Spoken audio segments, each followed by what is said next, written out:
সবর বাংলা জানেন তো কি? ধৈর্য। ধৈর্য এমন একটা গাছ যে গাছের চারিদিকে কাটা, কিন্তু ফলটা মিষ্টি সুস্বাদু। ওই সুস্বাদু ফল খেতে হলে এই কাটাগুলো সহ্য করতে হবে। ধৈর্য। ছোট্ট ছেলে মেয়েদেরকে ননির পুতুল করে গড়ে তুলবেন না, খবরদার। ওদেরকে কষ্ট সহিষ্ণু করে গড়ে তুলবেন। আপনি থাকতেই কষ্ট করা শিখান, তার জীবনটা স্মুথ হবে, তার ক্যারিয়ারটা ব্রাইট হবে, তার ভবিষ্যৎটা সুন্দর হবে। ছেলে মেয়েরা কিছু চাইলেই সাথে সাথে দিবেন না।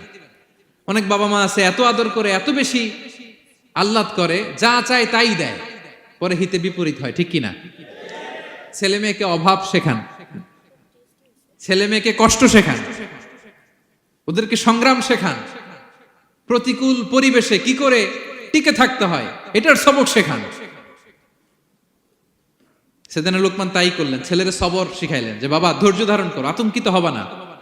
জীবন এটা সহজ নয়, জীবন চলার পথ সহজ নয়, এটাকে সহজ করে নিতে হয়। কখনো সবর করে, কখনো ক্ষমা করে, কখনো অন্যকে ইগনোর করে, কখনো দোয়া করে, কখনো আল্লাহর উপর তাওয়াক্কুল করে, ঠিক কিনা? ছেলে মেয়েকে আদর করে বোঝাবেন, বাবা এখন তুমি বাবার হোটেলে খাও, মায়ের হোটেলে ঘুমাও। সারা জীবন এমন চলবে না, দুনিয়াটা বড্ড কঠিন, এখানে কেউ কাউরে জায়গা করে দেয় না, নিজের জায়গা নিজেরই করে নিতে হয়, ঠিক কিনা? ছোটবেলা থেকেই তাকে দৃঢ় মনোবলের করে তুলতে হবে যে বাবা দুনিয়াটা এত সহজ নয়, এটা সহজ করে নিতে হয়। This is the life hacks. এই লাইফ হ্যাক গুলো আপনি শিখাবেন, লাইফ লেসন গুলো শিখাবেন। ধৈর্য ধরো, সৎ কাজের আদেশ দাও, মন্দ কাজের নিষেধ করো।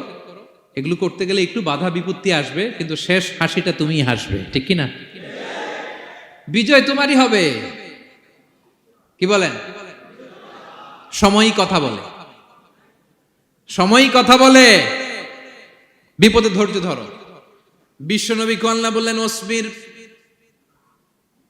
আলা মা ইয়াকুলুনা ওয়াহজুরহুম হাজরান জামিলা। নবী হে, বিপদে ধৈর্য হারা হবেন না। ভালো সময় সামনে আসছে, মক্কায় আপনারে কষ্ট দেয়, গণক বলে, জাদুকর বলে, পাগল বলে, মদিনাতে বিজয় আপনারই হবে, ঠিক কিনা? ছেলে মেয়ে যেন আশাবাদী হয়ে গড়ে ওঠে, হোপফুল, আতঙ্কিত যেন না হয়। কষ্ট শিখান, ধৈর্য শিখান। আচ্ছা গেল। এরপর তিনি বললেন, ওয়ালা তুসাইর খাদ্দাকা লিন্নাস।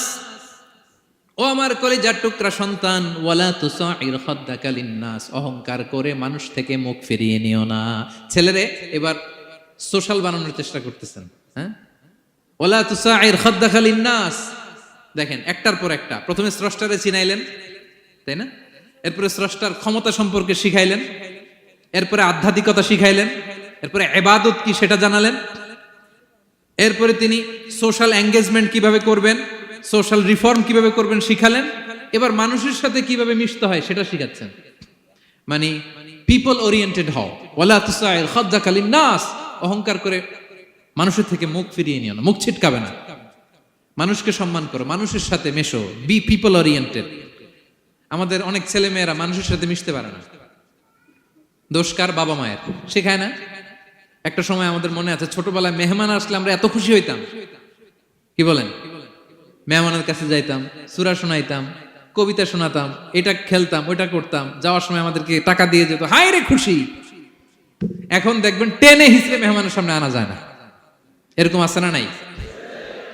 অনেক ফ্যামিলিতে এরকম আছে যে তারা সারাদিন ডিভাইস নিয়ে, এই ডিভাইস আসক্তি এত মারাত্মক পর্যায়ে পৌঁছেছে যে তারা মানুষের সাথে মিশতে পারে না।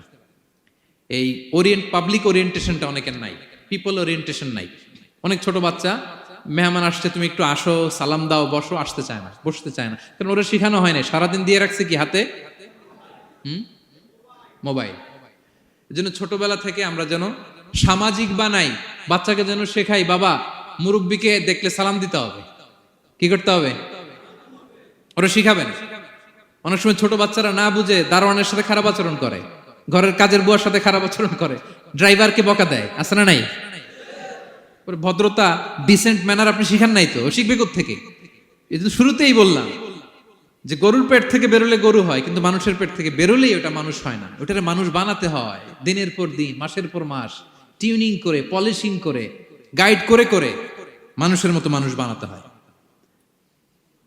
তাহলে ছেলেনে বললেন ওয়ালা তুসাইর খাদ্দাকা লিন্নাস, তোমার চেহারাকে মানুষ থেকে ফিরিয়ে নিও না, গণমুখী হও, মানুষের সাথে মেশো। ছেলে মেয়েদেরকে এটা বলবেন। শহরে থাকলে মাঝে মাঝে গ্রামে নিয়ে যাবেন, কাদার মধ্যে ছেড়ে দিবেন, হাট বেটা, হ্যাঁ, কাদায় ছেড়ে দিবেন, পুকুরে ছেড়ে দিবেন, দৌড়াদৌড়ি করতে